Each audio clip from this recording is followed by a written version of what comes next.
Masukkan tepung terigu dan sayuran ke dalam wadah. Bumbu halus, Royco,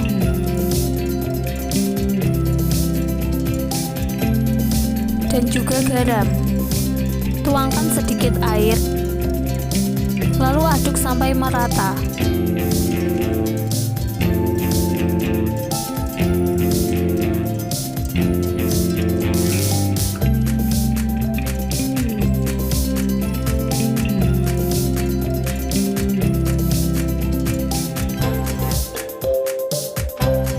Panaskan cetakan ke dalam minyak.